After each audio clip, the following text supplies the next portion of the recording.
요즘 그 어느 때보다도 국제 뉴스가 많은데요. 그 핵심에는 늘 트럼프가 있죠. 뭐 새 벽두부터 다른 나라를 쳐들어가기도 하고 또 멀쩡한 자국의 시민을 총으로 쏴 죽이기도 하고 말입니다. 우리나라하고는 좀 최근에 와서 이제 관세 문제뿐만 아니라 다양한 문제로 지금 이 갈등을 벌이고 있는데요. 최근엔 또 뭐 유엔사의 문제, DMZ 평화적 이용에 관련된 문제도 또 발생하고 있습니다. 핵심 동맹국이라 하면서도 사실상 한국 정부를 대놓고 무시하는 경향도 좀 있는 것 같고요. 아무튼 한국이 가야 될 자주적 외교란 무엇인가 이런 주제로 오늘 좀 얘기를 나눠보려 하는데요. 오랜 세월 외교부에서 근무를 하셨어요. 전 세계를 다닌 분이시죠.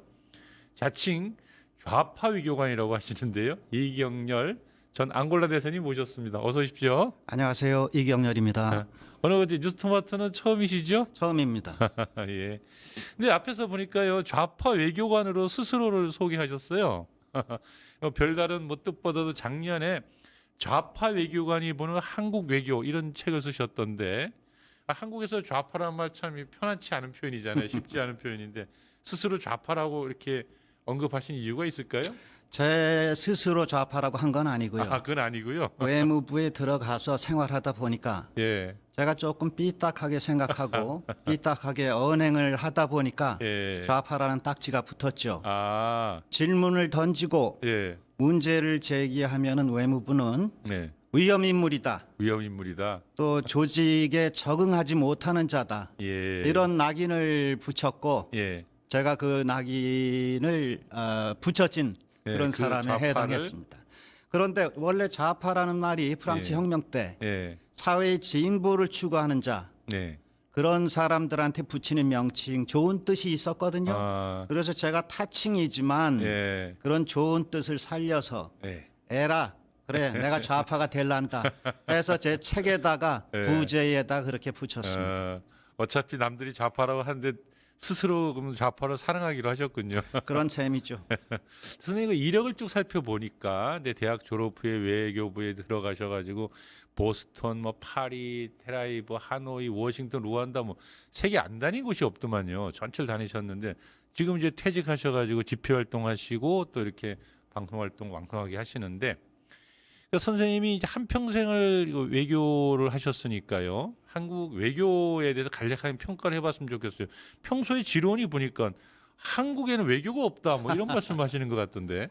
예, 제가 외교관 생활을 33년 했습니다. 하고 나서 나와서 제가 한마디로 한국 외교를 정의하자면 예, 한국의 외교가 없다. 외교가 없다. 그래서 저는 외교부라고 부르지 않습니다. 외무부, 외무부. 외국과의 사무를 처리하는 관청이다. 예, 이렇게 제가 부르고 그 한국의 외교가 없는 이유가 딱 한 가지가 있습니다. 외교의 전제는 네. 독립국을 전제로 합니다. 독립국을 전제로 한다. 그렇습니다. 우리 1905년 을사늑약 때 네, 외교권이 박탈되면서 대한제국이 식민지화가 된 겁니다. 그렇죠. 1910년 경술 국치 때부터 식민지가 아니라 예, 외교권이 박탈되면서 식민지가 된 거거든요. 예, 그렇다면 한국이 왜 독립국이 아닐까? 저는 이렇게 생각합니다. 우리 마음속에 우리를 독립국이라고 생각하지 않아요. 기껏해야 미국의 꼬붕 내지는 똘마니 이렇게 생각하는 겁니다. 아, 예, 세상에 그 성조기를 흔들면서 시위를 하는 곳이 딱 두 군데가 있어요. 푸에르토리코, 한국. 푸에토리코는 미국의 보호령이잖아요. 그렇죠. 그죠? 예, 거기서 왜 성조기를 들고 나와서 시위를 할까요? 쉬운 한 번째 주로 얼른 편입해 달라는 편입해달라. 주장입니다. 아, 우리 태극기파, 성조기파들이 주장하는 것도 그거하고 크게 다르지 않지 않냐? 저는 이렇게 생각합니다. 그래서 우리 마음속에 우리가 떳떳한 주권국이다 이렇게 생각하는 사람들이 그렇게 많지 않다. 아, 그러기 때문에 우리가 독립국이 아니고 그러기 때문에 외교가 없다. 오로지 유사 외교 행위만이 있다. 이렇게 생각합니다. 아, 이 첫 출발을 아주 굉장히 세게 지금 시작을 하고 있습니다. 오늘 얘기할 게 많은데 이거 좌파 완전히 정도 되려면 그 정도 해야 되겠죠? 대충 왜 좌파라고 부르는지 알 것 같습니다. 한번 그 묵직하게 이제 얘기를 시작하셨는데 한국에 외교 없다. 유사 외교만 있을 뿐이다. 있다라고 하셨는데요. 그럼 이제 한번 구체적으로 지금 벌어지고 있는 일들을 한번 좀 살펴보도록 하겠습니다.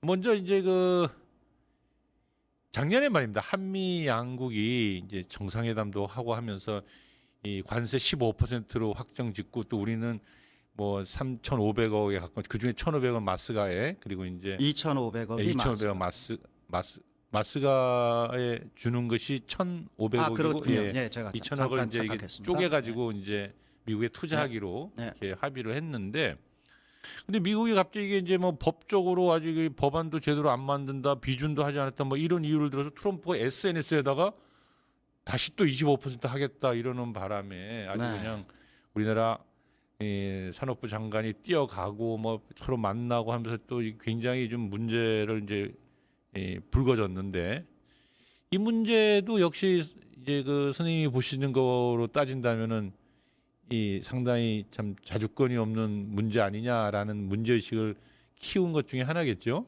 그렇습니다. 이 문제가 뭐냐 하면은 예, 문제를 미국이 야기한 것이 문제다 이거죠. 예, 우리 합의한 내용이 있는데 그거를 깨겠다고 미국이 문제를 야기한 겁니다. 예. 그렇다면은 우리가 잘못한 게 아니라 그들이 잘못하고 있는 거죠. 네. 그런데 왜 우리가 우리 잘못인 것인 양 펄떡거리는지 모르겠어요. 정부의 처음 입장이 그랬습니다. 차분하게 따옴표 쳐서 예. 차분하게 대응하겠다. 그거는 우리가 갑이니까 그러니까 관세를 내리는 대신에 3,500억 달러라고 하는 어마어마한 강제 투자를 하기로 돼 있는 거 아닙니까? 그렇죠. 3,500억. 그러면 그게 없으면 미국이 아쉬워도 아쉬운 거 아니겠어요? 그런 갑의 입장에서 차분하게 냉정하게 대처를 해야지. 아직 관보 개제도 안 된 상태고 되면은 우리도 합의를 원점으로 돌리겠다라고 하는 묵직한 태도를 가지고 대처를 하는 게 맞지 않나. 그런데 오히려 거꾸로 돼 있다 이거예요. 우리가 피고인석에 앉아 있는 듯한 느낌을 준다. 큰일 난 것처럼 난리가 난다 이거죠. 그리고 엊그제 안보실장이 어느 일간지하고 인터뷰한 거를 보면은 예. 이 관세 입법을 늦게 했기 때문에 라면서 미국의 어떤 편을 드는 그런 모습을 보이면서 말이죠. 이것 네. 때문에 다른 외교 안보 이슈까지 악영향을 받고 있다는 듯한 그런 자기 내부를 향해서 총질하는 모습까지 보이고 있다 하는 얘기예요. 이거는 네. 굉장히 우려스러울 뿐만 아니라 한탄스러운 일이 아닐 수 없다 이렇게 생각합니다. 우리나라 안보실장이 아니라 미국 안보실장 같았네요. 그래서 그런 느낌이 들죠. 예. 근데 이게 3,500억을 우리가 투자하는 거라고 하면 이제 슈퍼갑도 보통 슈퍼갑이 아닌데. 그렇습니다.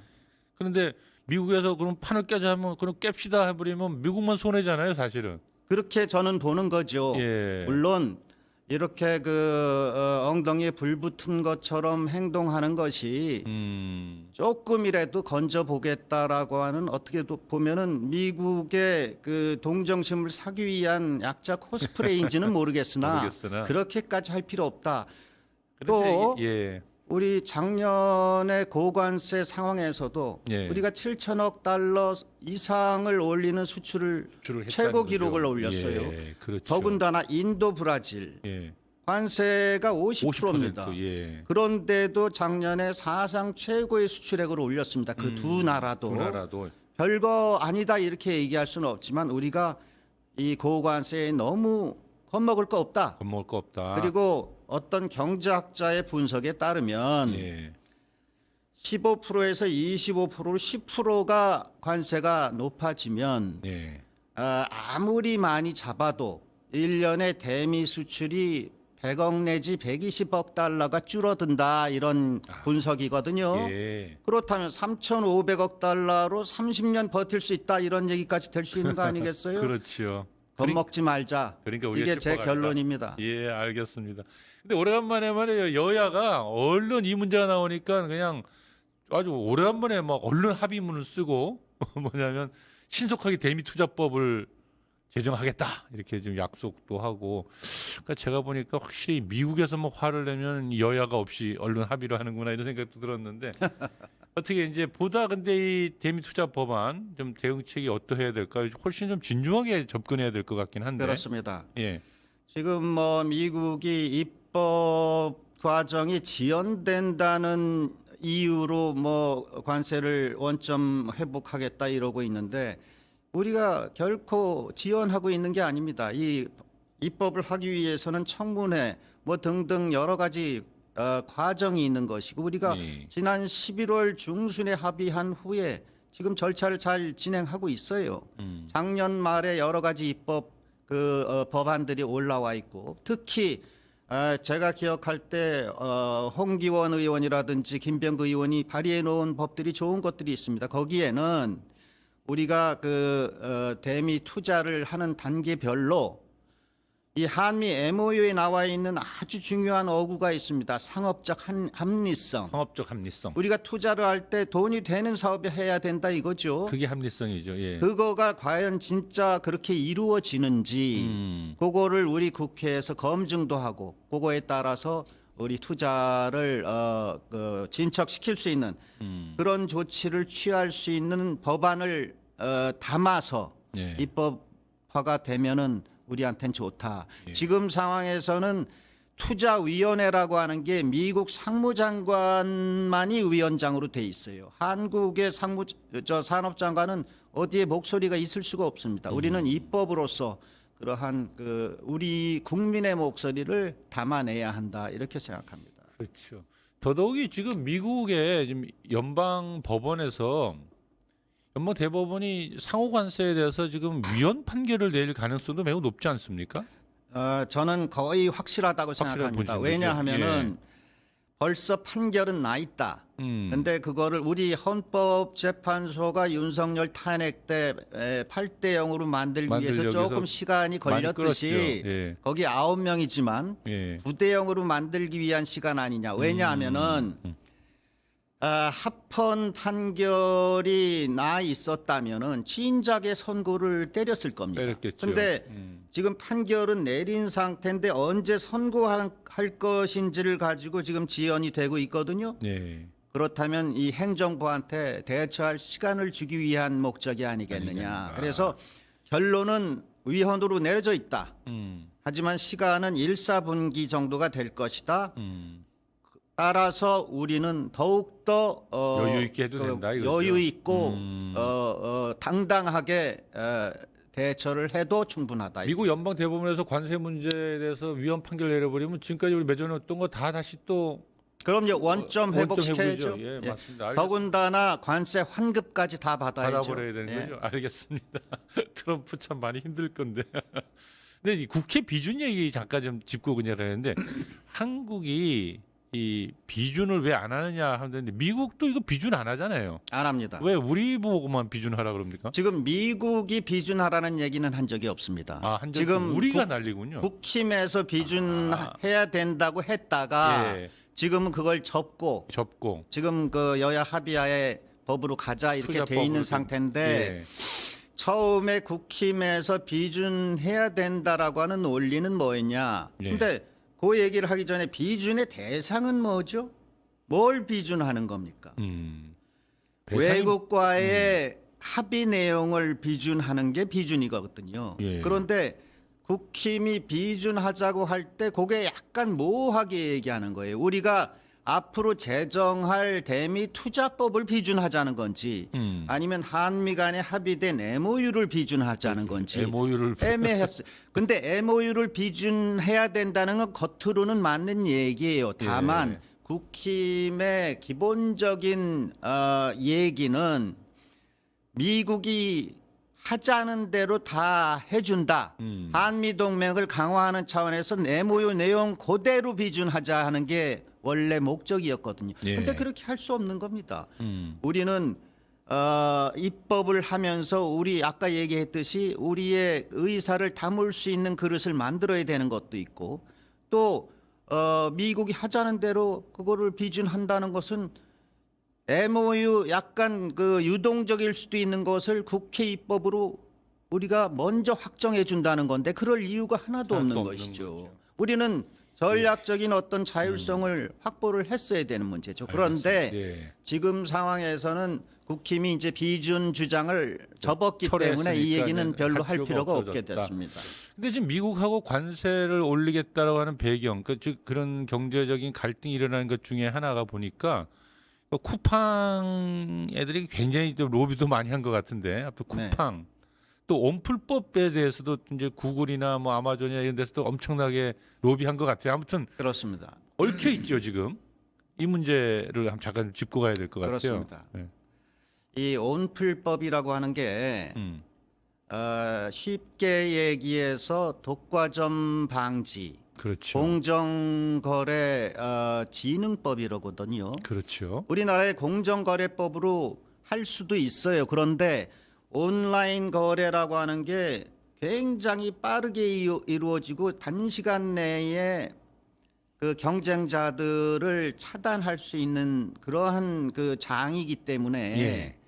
이 사후의 규제를 원칙으로 하고 있는 기존의 공정거래법으로는 제대로 된 규제를 하기가 어렵다. 그렇죠. 해서 온풀법이라는 걸 새로 만들려고 하는 거예요. 플레임은 온라인 플랫폼법, 플랫폼법. 그렇죠. 온라인 플랫폼법. 예. 우리 한국이 처음 하는 게 아니라 유럽이 2년 전에 만들어서 하고 지금 있죠. 실행을 예. 하고 있어요. 똑같은 겁니다. 그런데 유럽의 디지털 마켓법이라고 하는 건데 예. 거기에 애플이 5억 유로, 아이고. 메타가 2억 유로, 작년에 그 과징금을 받고 지금 절차가 진행되고 있거든요. 한국에서도 애플, 메타, 뭐 구글 뭐 등등 해서 이런 업체들이 많기 때문에 소위 미국이 생각할 때 이 그 똘마니 그 시장에서 EU처럼 그렇게 EU 처럼 당하면 안 되겠다 해서 우리를 만만하게 보고 음. 지금 밀어붙이고 있는데 예. 이 법이라고 하는 것은 우리 소비자 후생 예. 그리고 경쟁 환경의 진흥을 위해서 반드시 필요한 법이거든요. 네. 우리는 주체성을 가지고 이 법을 완수를 해 나가야 된다 이렇게 생각합니다. 알겠습니다. 그렇게 자꾸 물러서고 하다 보니까 예. 심지어는 그 불법 행위를 저지르고 있는 후팡이라는 그러게 자들까지 분노스러워요, 거기에 정말. 묻어서 어떻게 한번 해보려고 하는 예. 이러한 그 어처구니 없는 행태를 벌이고 있단 말이죠. 글쎄 말이야. 이럴수록 단호하게 그렇다고 우리가 미국 업체나 외국 업체를 차별하자는 게 아니에요. 이건 한국 업체들도 다 그 똑같이. 적용되는 겁니다. 우리도 뭐 카카오 그렇습니다. 다음도 있고 네이버도 있고 얼마든지 많은 전부 다, 거거든요. 예. 공정하게. 걱정하면 안 된다. 예. 물론 그런 법안 과정에서 업체들, 국내외 업체들의 의견을 들을 필요도 있습니다. 정부에서 독단적으로 하라는 뜻이 아니에요. 하지만 공정하고 냉정하고 차분하고 엄하게 법을 입안해 나가야 된다. 이게 알겠습니다. 국가와 국민을 위한 길이다. 이렇게 알겠습니다. 생각합니다. 자, 그 정도로 이제 미국 얘기를 다뤄보겠고요. 오늘 오신 김에 이제 첫 자리고 하니까 우리 이재명 대통령의 그 외교에 대해서 좌파 외교관이라고 스스로 말씀하셨는데 한번 좀 평가를 해봐야 될 것 같아요. 어떻게 이재명 대통령 보니까 미국과 일본 뭐 중국 쫙 다니면서 이게 정리하는 거 보니까 야 보통 분은 아니구나 이런 느낌도 주긴 했는데 어떻게 보세요? 한번 좀 긍정적 평가를 먼저 해보신다면. 네. 아니 긍정적 평가를 제가 요구받아서 하는 게 아니라 그리고 좌파 우파의 개념이 아니라. 구분이 있을 예. 수도 없습니다. 저는 예. 개인적으로 33년 제가 외교관 생활했다고 하지 않았습니까? 예. 근데 제가 볼 때 전무후무한 물론 후무일지는 모르겠으나 네. 전무한 외교관이다. 한마디로 얘기해서 태양계 최고의 외교관이다. 이재명 대통령이 예, 그렇게 태양계 저는 최고의 외교관. 정의를 하고 싶고 예. 그 이유가 세 개가 있습니다. 복잡한 얘기가 아니에요. 예. 첫 번째, 첫째. 이 대통령은 외교 천재이기 전에 네. 인간관계 천재예요. 인간관계를 잘 푼다. 예. 인간관계는 또 세 가지가 있습니다. 첫 번째, 상대방에 대한 존중입니다. 존중. 그리고 존중 바탕 위에 형청이야. 잘 들어줘요. 잘 들어주고. 그 다음에 그걸 소화해서 얘기를 푸는 과정에서 유머가 들어가 있어요. 그 시진핑한테 그 이거 목석 같은 시진핑도 얼굴이 깨질 정도로 웃습니다. 살짝 웃고 예. 그게 인간관계 천재. 예. 두 번째, 예.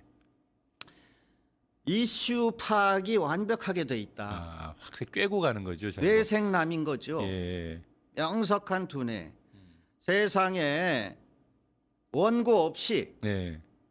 기자들하고 3시간 인터뷰할 수 있는 사람이 세상의 지도자 중에서 누가 있느냐? 저는 단연코 얘기합니다. 없다. 그게 두 번째고요. 세 번째 용기입니다. 용기. 있다. 예. 예를 들어서 2차 한미 정상회담을 할 때 이 대통령이 핵잠 얘기를 공개적으로 했거든요. 그렇죠. 예. 느닷없이. 느닷없이. 두 번째 샤오미 폰 이 통신 보안 얘기를 합니다. 그 참 보통 일은 아닙니다. 이 보통 언사들이 아니에요. 이것은 예. 내가 이 얘기를 했을 때 상대방이 나의 얘기를 잘 이해하고 거기에 따라서 맞춰줄 것이라고 하는 기대 내지는 확신이 없으면 절대 못합니다. 야. 그 확신을 갖게 하는 게 뭐냐? 그게 용기입니다. 용기다. 이거는 대단한 거예요. 예. 그래서 제가 지난 8개월 동안의 이 대통령의 외교 행보를 보면서 외교 천재다. 외교 천재요, 태양계 최고의 태양계 외교관이다. 최고의 외교관이다. 제가 좀 너무 심하게 했나요? 야, 아주 그냥 엄청난데요. 태양계 최고의 그 외교 천재. 자, 근데 이제 명비어천가를 이제 부르셨어요. 그럴 만큼 좋은 지도자라는데 뭐 저도 이견이 없습니다. 좀 요즘 뭐 우리 이재명 시대 살고 있다 이런 참 굉장히 기쁜데요.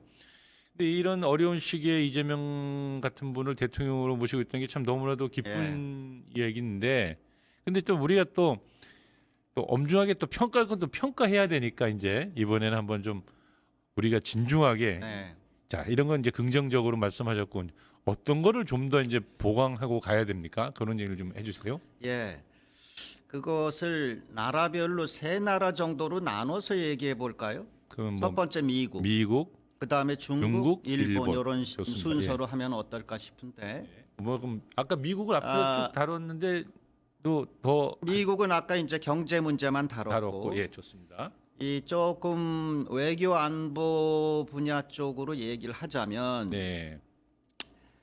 이 전략적 자율성이라고 하는 용어가 있어요. 네. 이게 무슨 뜻인고 하니 내가 선택을 강요받지 않을 권리가 있다 이런 얘기예요. 예. 누가 나한테 이래라 저래라 하는 것을 내가 그대로 받아들일 수 없다. 예. 내가 나의 운명을 내 판단하에 선택하겠다. 이게 전략적 전략적 자율성입니다. 자율성이 있어야 된다. 저는 미국과의 그 외교에 있어서 이 전략적 자율성이 앞으로 훨씬이라는 단어를 붙일까 말까 지금 제가 생각하고 있지만 예. 많이 확보가 돼야 된다. 예컨대 이런 겁니다. 예. 작년 8월 말에 이 대통령께서 워싱턴에 가서 1차 한미 정상회담을 하죠. 예. 그 계기에 미국 전략문제연구소 CSIS 가서 연설도 하고 질의응답을 받는데 이런 취지의 얘기를 하신단 말이에요. 뭔고 하니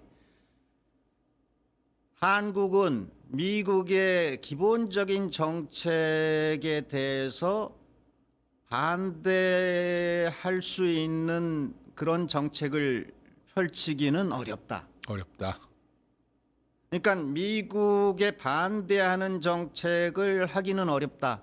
이런 얘기를 하신 거예요. 물론 그게 외교적인 수사가 조금 들어가 있기는 했었지만 네. 그게 진심이라면 그거는 문제가 있는 거죠. 전략적 자율성과 완전히 배치되는 얘기죠.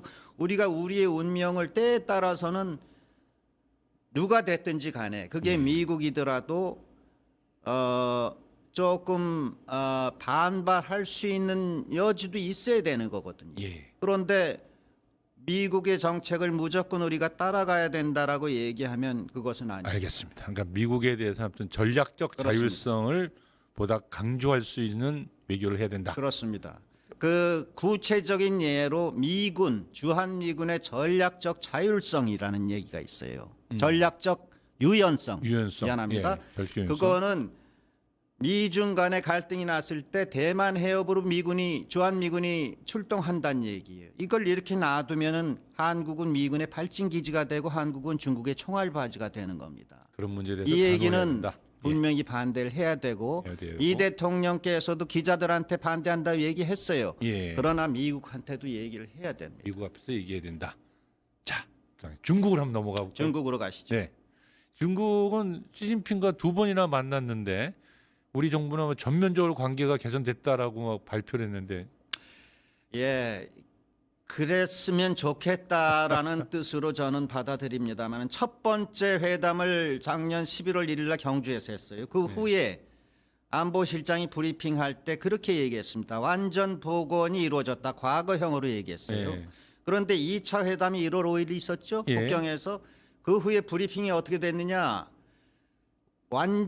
한중 관계 완전 복원의 흐름으로 들어섰다 이랬어요. 현재 후퇴했네. 진행형으로 바뀌었죠. 예. 그것은 뭐냐면은 완전 복원까지 아직 갈 길이 있다는 있다. 얘기고 아직 해야 될 일이 있다 이겁니다. 그렇기 때문에 시진핑이 모두 발언을 통해 가지고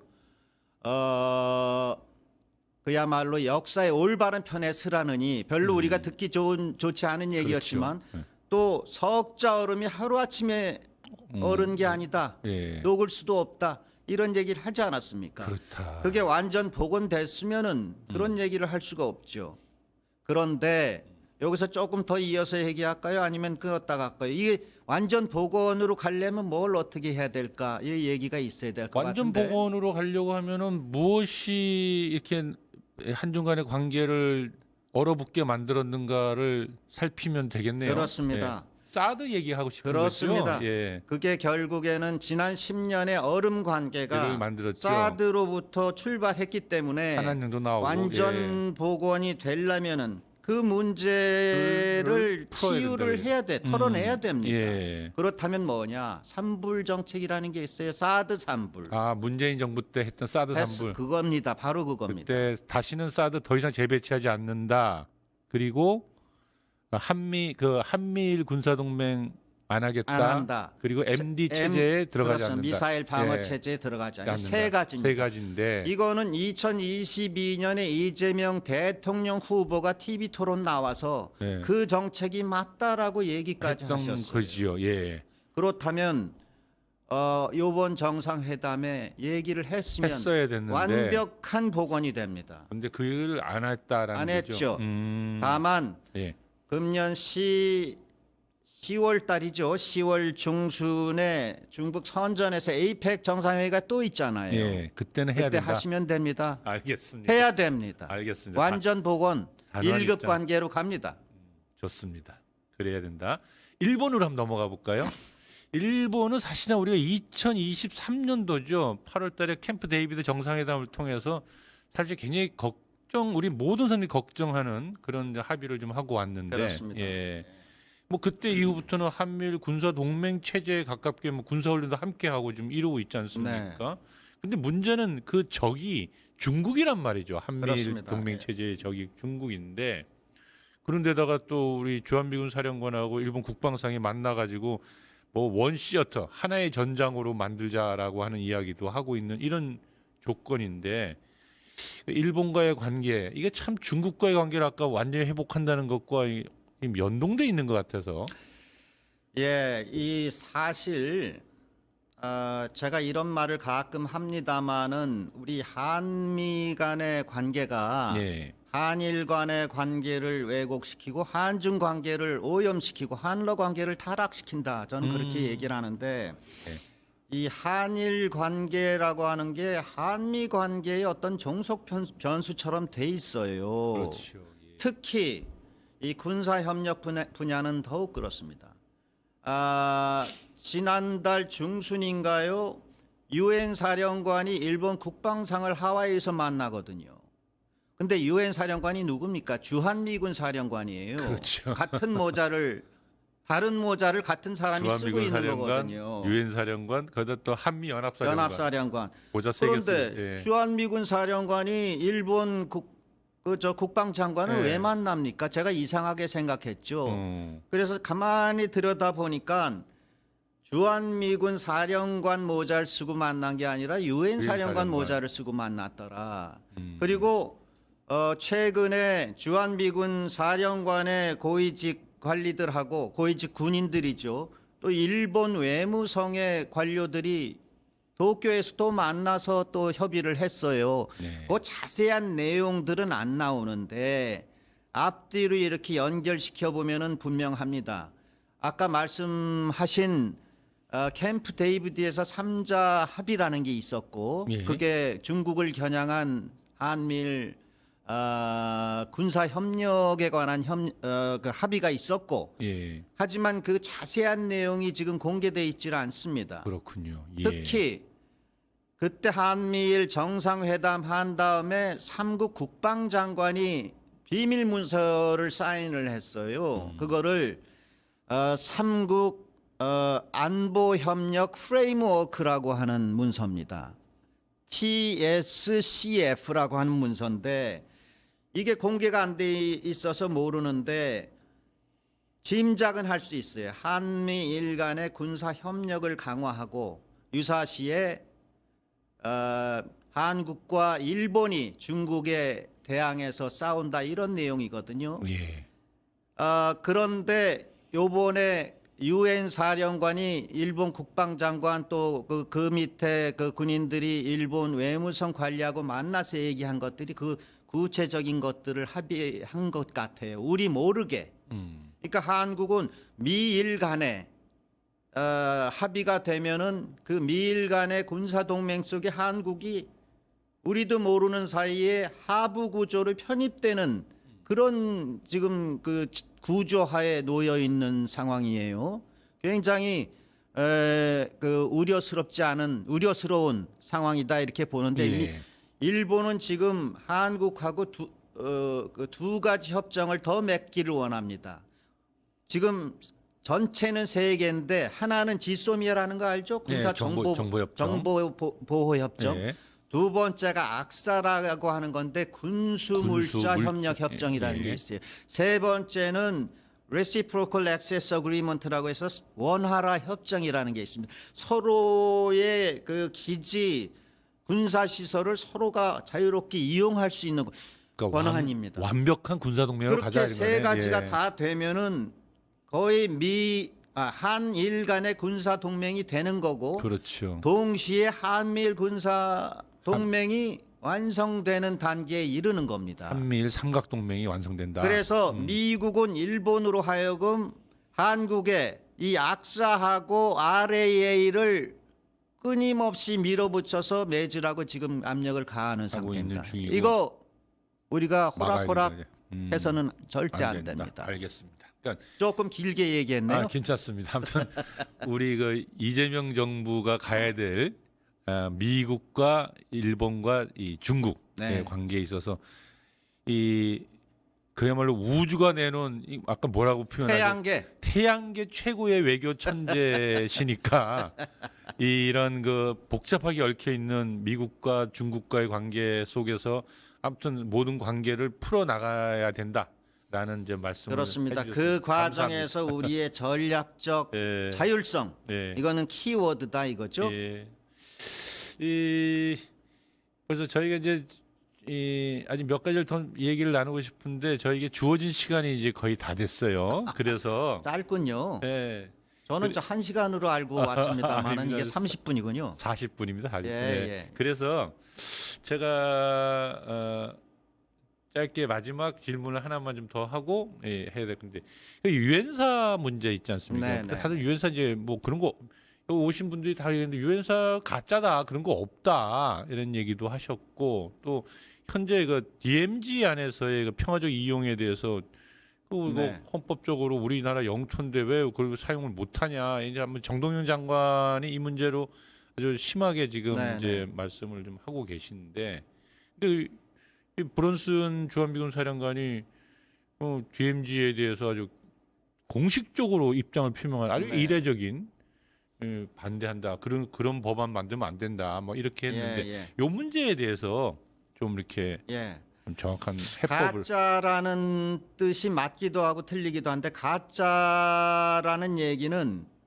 유엔하고 아무 상관이 없는 조직입니다. 라는 그거로 뜻에서 해서 가짜다. 가짜입니다. 예. 그러나 실체가 완전히 없는 것은 또 아니에요. 네. 정전협정에 사인한 사람이 3인방입니다. 네. 중국 팽덕회, 그다음에 풍덕회, 그다음에 김일성, 그다음에 유엔 사령관 이름 잊어버렸습니다만은 그래서 그 유엔 사령관이 명목이 남아 있어요. 1994년에 중국하고 북한은 정전 협정에서 나갔습니다만은 지금 나홀로 집에 유엔 사령관이 그 정전 협정을 지키고 있어요. 있는 거죠. 실체는 있습니다. 음. 다만 DMZ 문제에 있어서 우리 영토 주권이 우선이죠. 그렇죠. 해법은 두 가지가 있습니다. 예. 과격한 해법, 온건한 해법.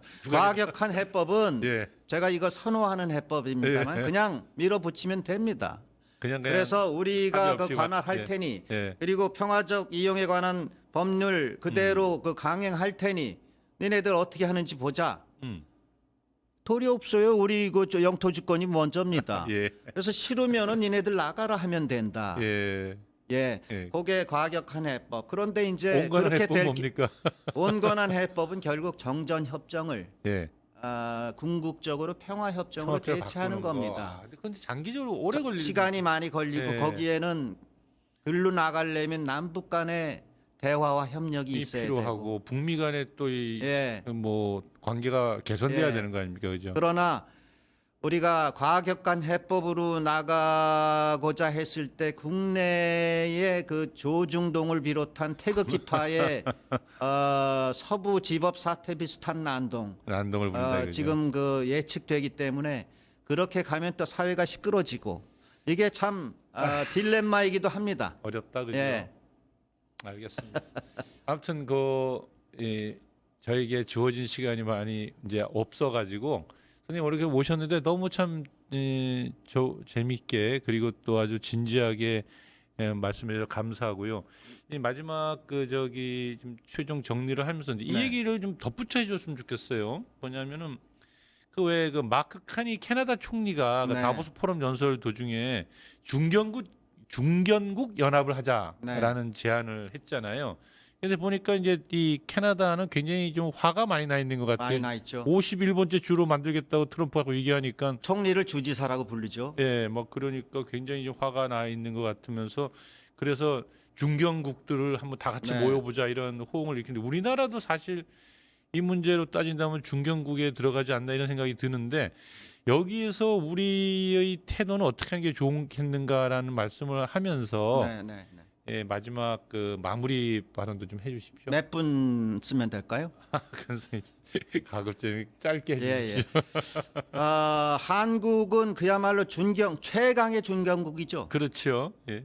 또 뭐 태양계까지 들먹일 건 없겠습니다만 태양계 최강의 중견국입니다. 예. 그래서 카나다의 카니 총리의 말 맞다나 예. 중견국들이 연합해서 월드 마이너스 원 미국이 없는 세상의 규범과 질서를 복원시키기 위해서 결국에는 중견국들이 많은 나라들의 호응을 얻어서 새로운 질서를 짜나가는데 한국 최강 중견국이 앞장서야 된다 이렇게 생각합니다. 그게 우리의 외교의 다변화이기도 하고 어떤 나라들이 함께 모여야 될까요? 제가 볼 때는 유럽의 프랑스, 독일, 어. 스칸디나비아, 네덜란드, 호주, 카나다, 멕시코, 인도네시아, 싱가포르 여러 나라들이 있을 수 있어요. 다만 야, 예. 처음부터 한꺼번에 너무 많으면 힘들기 때문에 네. 덩치가 너무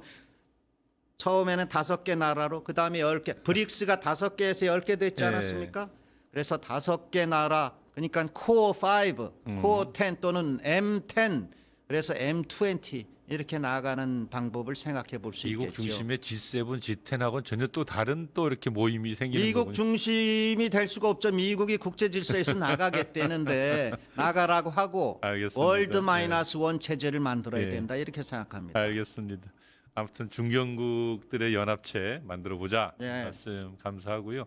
이제 오늘 처음 나오셨는데 짧게 좀 마무리 발언해 주십시오. 예. 우리 진짜 대한민국으로 가는 길에 우리는 명품 외교를 펼칠 때가 됐다. 명품 외교란 우리의 선택으로 국가와 국민을 위해서 펼치는 외교를 말합니다. 우리는 숙미도 아니고 반미도 아닙니다.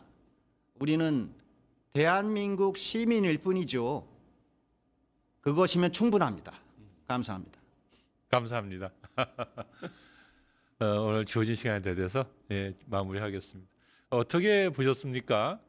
이 거대한 정치의 힘 내지는 성처럼 견고해 보던 미국이 이제 황혼으로 접어들고 있는 시기죠. 한반도의 평화와 민족의 공동 번영의 길, 또 당당한 자주국으로 가는 길은 우리가 지금 해야 될 가장 큰 과제다라는 말씀을 오늘 교관 선생님께서 해주셨습니다. 한국의 입지가 넓어지고 좁아지고는 미국이 베풀어주는 것이 아니고 성조기를 흔든다고 되는 일이 아니라 우리 스스로의 정치 역량으로 가야 될 길 아니겠습니까? 정말 이재명 정부의 슬기롭고 당당한 외교가 필요한 시기라고 보여집니다. 함께해 주신 여러분 감사합니다. 오늘도 거침없이 문제를 핵심을 짚어주신 이경렬 대사님 고맙습니다. 감사합니다. 세상을 보는 창, 세상을 여는 창, 세상을 바꾸는 창, 김창현의 창이었습니다.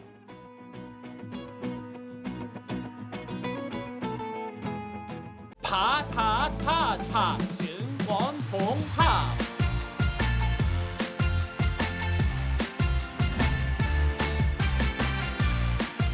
이제 저녁 8시 30분 퇴근 후 퀴즈 한판 혼자 하지 마세요. 같이 해요. 매일 저녁 8시 30분 많은 참여 바랍니다.